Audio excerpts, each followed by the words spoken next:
Pasamos ya a hablar concretamente de los lípidos saponificables. Vamos a hablar inicialmente de los triglicéridos y después de los fosfolípidos.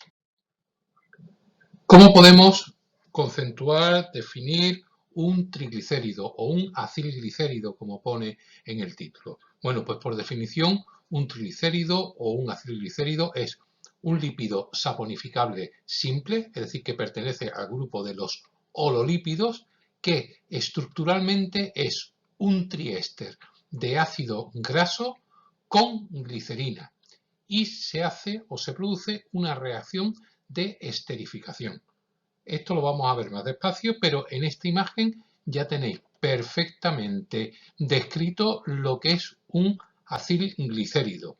Son triésteres. ¿Por qué? Porque tiene 1, 2 y 3 enlaces ésteres que están formados entre un alcohol de 3 átomos de carbono, la glicerina o el glicerol con un alcohol primario, un alcohol secundario y otro alcohol primario, que reaccionan con 3 ácidos grasos mediante una reacción de esterificación que hemos estudiado en el anterior apartado del tema. Luego, por definición, los triglicéridos, los acilglicéridos, son ololípidos que estructuralmente se consideran como triésteres de ácidos grasos con glicerina mediante una reacción de esterificación. Aquí estáis viendo que son 3 ácidos grasos. Cuando son 2 ácidos grasos y queda el alcohol primario libre, pues hablaremos de un diglicérido. Y cuando es exclusivamente un ácido graso, pues hablaremos de un monoglicérido. Y si hablamos de 3 ácidos grasos, pues hablaremos de un triglicérido. Si los 3 ácidos grasos son iguales, pues entonces hablaremos de un triglicérido simple. Si los ácidos grasos son distintos, son diferentes, pues hablaremos de un triglicérido mixto. En esta diapositiva os detallo en un GIF cómo se forma un triglicérido. Ahí tenemos el glicerol, primer ácido graso, formación del primer enlace éster, monoglicérido. Segundo ácido graso, formación del enlace éster, diacilglicérido. Tercer ácido graso, formación del enlace éster, triacilglicérido, triglicérido. Os los dejo puesto otra vez para que os fijéis bien. Palmítico,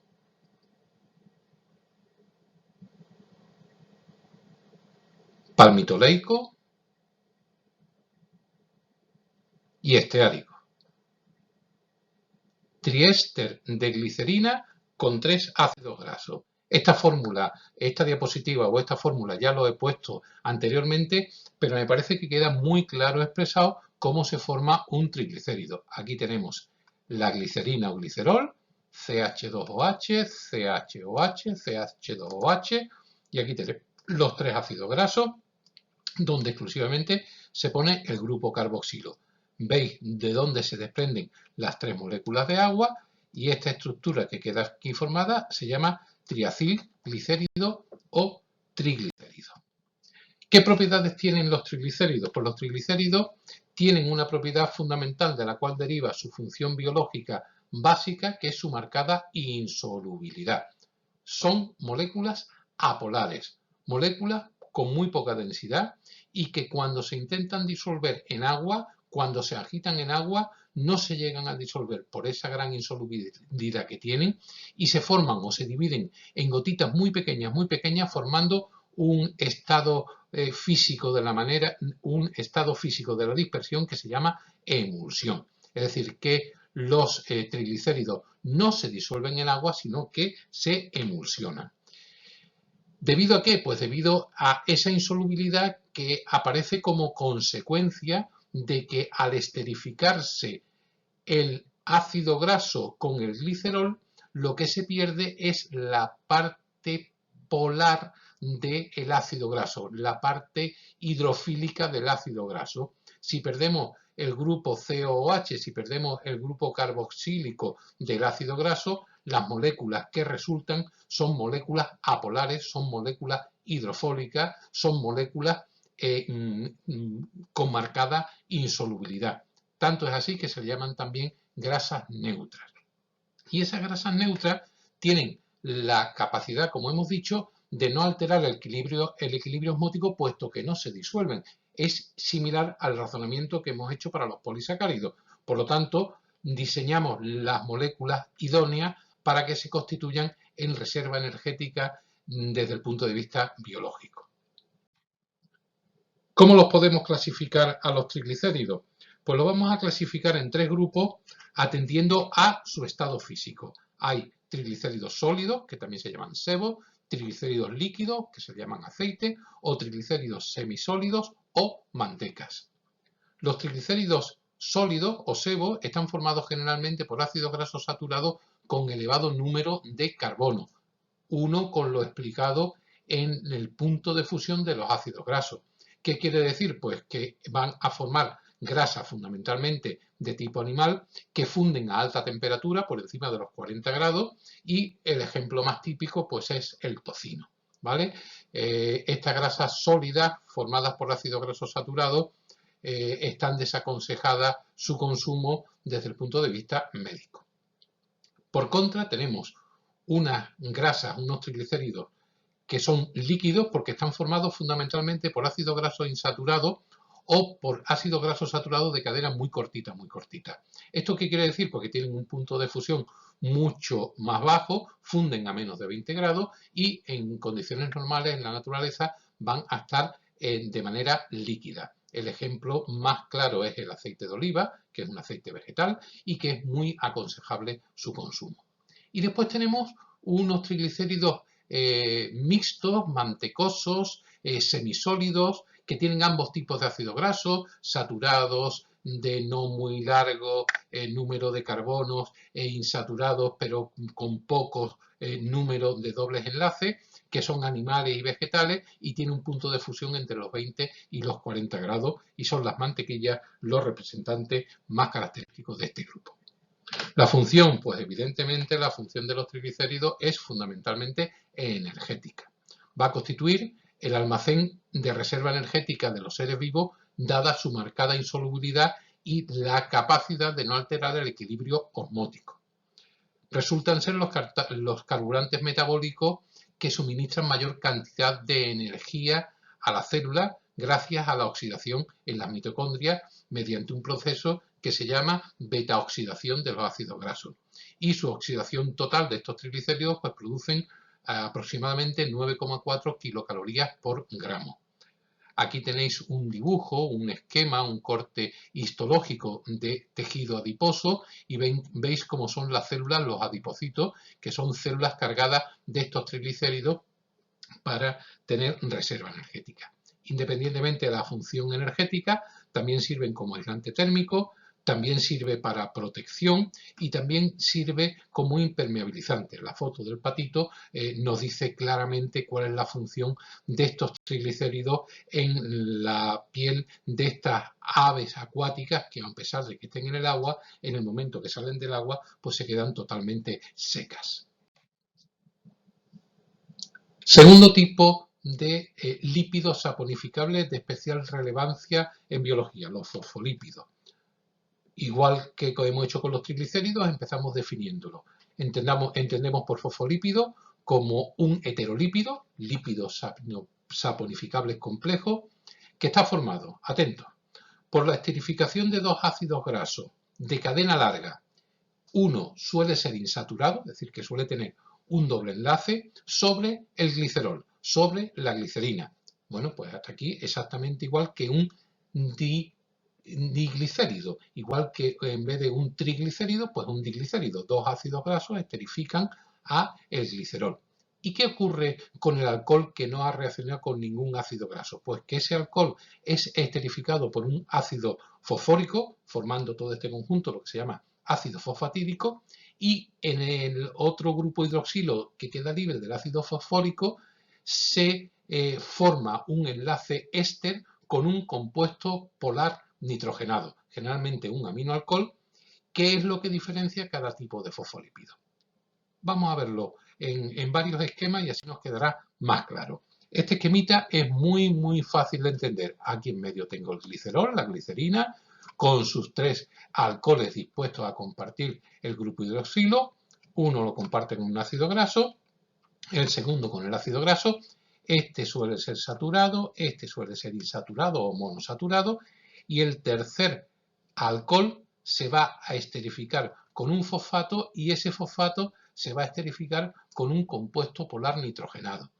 Dependiendo de que sea serina, etalonamina o colina, nos van a dar diferentes tipos de fosfolípidos. Pero la estructura general es esa. Si lo queremos ver con más detalle, lo tendremos aquí representado. Mirad, ¿a dónde me voy inicialmente? Pues me voy a ver lo que sería el glicerol, lo que es la glicerina.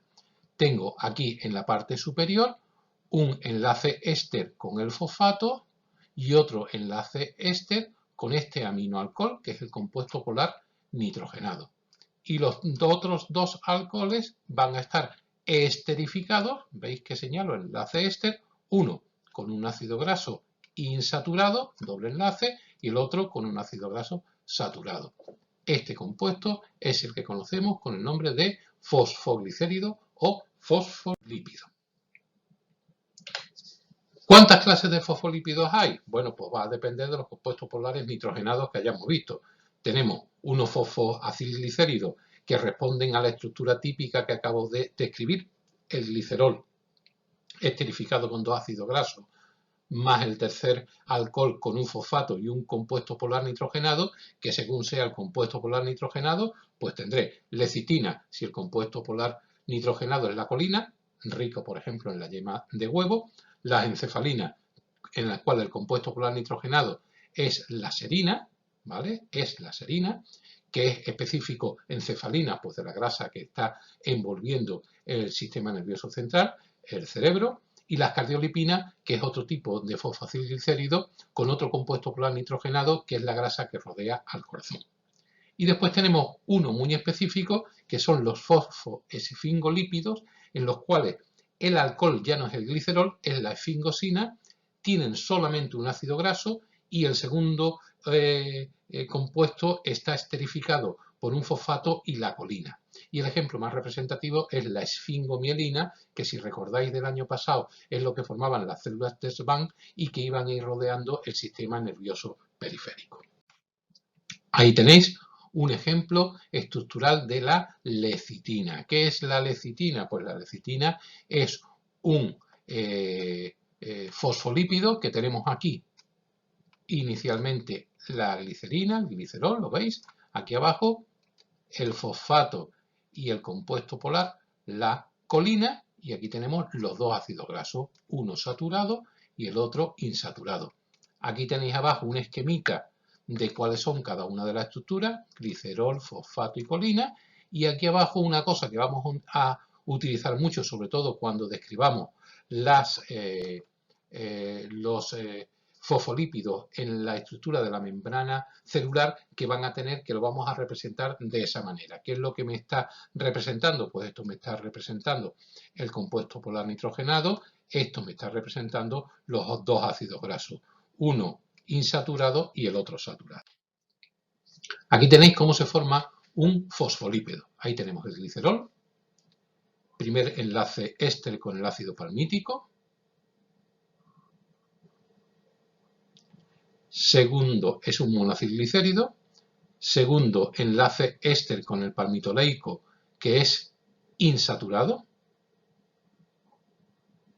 y ahora el tercero se esterifica con un ácido ortofosfórico y a ese ácido ortofosfórico, en este caso es la etanolamina, y da origen a ese fosfolípido, ¿vale?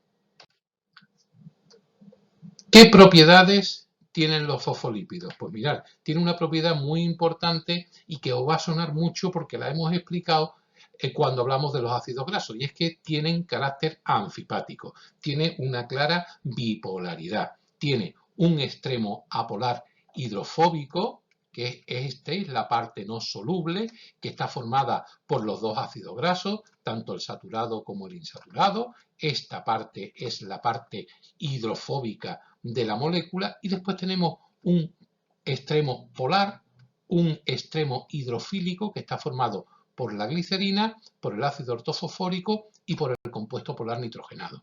¿Esto qué quiere decir? Que volvemos a encontrarnos con una molécula que en su propia estructura tiene una parte hidrofílica y otra parte hidrofóbica. ¿Qué va a ocurrir cuando nosotros cojamos y introduzcamos esa molécula anfipática en un medio acuoso, como es el medio interno de los seres vivos? Pues le va a ocurrir lo mismo que los ácidos grasos. Lo que pasa es que recordar que los ácidos grasos no estaban libres en la naturaleza y los fosfolípidos sí, que adquieren disposiciones en monocapa. Bueno, pues aquí tenéis una disposición característica en monocapa en la superficie del líquido. Puede adoptar una configuración en bicapa lipídica, que es esta que tengo yo aquí puesta, entre dos partes de agua, y aquí arriba sería el aire, y tenemos otra disposición, que es la disposición en micela, que ya habíamos hablado a la hora de los ácidos grasos, y una nueva que es en forma de liposoma y que ahora lo cogeré y os la explicaré. Esas son las disposiciones que adoptan los fosfolípidos cuando se disuelven en agua y que van a ser las derivadas de sus funciones biológicas. Ahí tenéis las tres estructuras posibles que puede adoptar un fosfolípido: en forma de bicapa lipídica, cuando hay agua en los dos sitios; en forma de micela, cuando se unen las colas y excluyen de su interior ninguna cantidad de agua, no hay agua ninguna; y los liposomas, que se forma una bicapa lipídica porque tiene agua por fuera, pero tiene agua por dentro y tiene esta forma esférica característica. Si le vais echando un poquito de imaginación, ¿aquí qué tenemos? Pues tenemos una célula inicial. Aquí tendríamos la membrana plasmática, aquí dentro quedaría el citoplasma y el resto sería el espacio extracelular. ¿Quién forma las membranas plasmáticas? Pues fundamentalmente los fosfolípidos. Una cosa que aprovecho ahora para decirlo, ¿vale? Aquí tenéis la cabeza polar y la cola apolar, pero veis que la cola tiene dos patitas. Acordaros que cuando dibujábamos un ácido graso le poníamos una patita nada más porque lo que tenía era una cadena hidrocarbonada. Aquí hay dos ácidos grasos que van a esterificar al glicerol. Por eso, cuando vosotros vayáis a representar en cualquier ejercicio un fosfolípido, ponerle las dos patitas correspondientes. Volvemos a insistir sobre lo mismo. Configuraciones de los fosfolípidos en agua. Primera, configuración normal, cabeza polar y colas apolares. En monocapa, en bicapa lipídica, en micela excluyendo el agua de su interior, en forma redondeada o en forma alargada, y este paso que es el que más me interesa, que es en forma de liposoma, porque tiene agua en el interior y agua en el exterior, y sería el inicio de lo que sería la célula. ¿Por qué? Porque la función fundamental de los fosfolípidos es función estructural. Es el principal componente de todas las membranas biológicas, no solamente de la membrana plasmática, sino de las mitocondrias, de los cloroplastos, de las vacuolas. Todas las membranas biológicas responden a un modelo común, a un modelo de membrana unitaria en bicapa lipídica que se llama mosaico fluido y que es a consecuencia de ser una molécula anfipática, de su bipolaridad. Después tiene otras funciones, como ya hemos dicho, como la de constituir las vainas de mielina del sistema nervioso periférico o del sistema nervioso central, el exoesqueleto de los artrópodos, la yema de huevo, el músculo cardíaco, los tallos jóvenes vegetales, pero como comprenderéis, estos quedan a muy segundo plano. La función fundamental es constituir el lípido de las membranas biológicas. Aquí tenéis una secuencia donde tenemos lo que sería el fosfolípido con la cabeza polar y la cola apolar. Aquí tenemos la forma molecular, aquí tenemos la bicapa lipídica y aquí tenemos el modelo mosaico fluido característico de las membranas biológicas.